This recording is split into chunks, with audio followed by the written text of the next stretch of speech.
Okay, let's go through the scenario that your pH coming out of the filter assembly is too high. So you've got a couple of options here. The first one would be to just go ahead and mechanically force the backwash 2 or 3 times.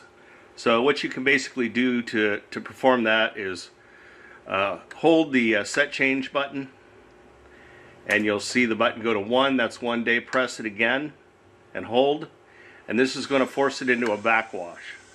So you can go ahead and go through the backwash system and rapid rinse. Repeat this 3 or 4 times, then run some water through and test your pH again and see where you're at.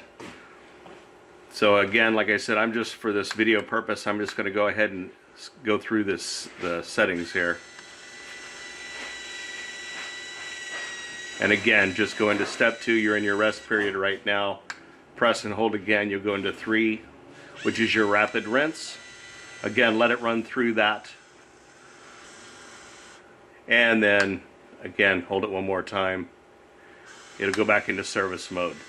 So repeat that several times, then flow some water out your sample port or through a faucet near your house and test your pH again and see where you're at. And you would just go ahead and continue to backwash until you could see a drop in it. Again, don't panic if it's too high.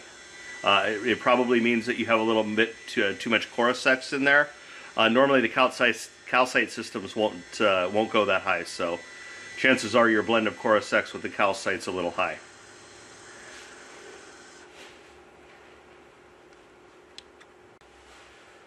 Okay, the second way to do this is just set your system up to do a backwash every night over a couple of week period, and test your pH along the way. So remember, if you recall, when you're set up, you can go ahead and just hold that menu enter button.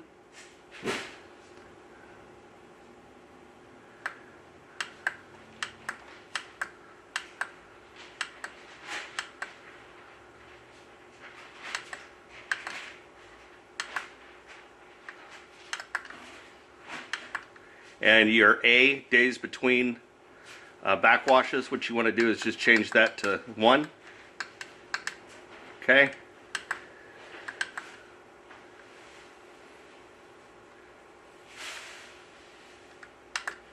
And then you'll go back into your service. You can tell you're back in your service mode when you go between days left for regeneration and the time. So basically this will regenerate every night for several weeks.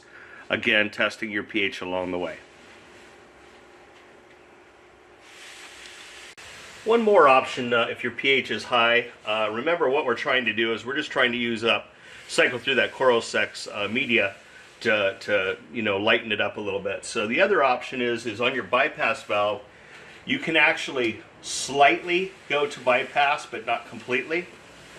And what that does is you're still running through your treated water, you're treating water through your media, but you're also letting a little bit of this water run through your well water or off your pump. So basically you're blending both waters together coming out. That's another way to keep the pH. So if you find a sweet spot here, test your sample, the pH, and it's right, let it run like that for a week or 2 and see how that rinses out for you. So again, if your pH is too high, chances are you have just a little bit too much Corosex in there. So if you used a 90-10 ratio, next time you do it, maybe you use a 95-5 ratio, use a little less Corosex until you can kind of find that blend that gets you the results that you're looking for.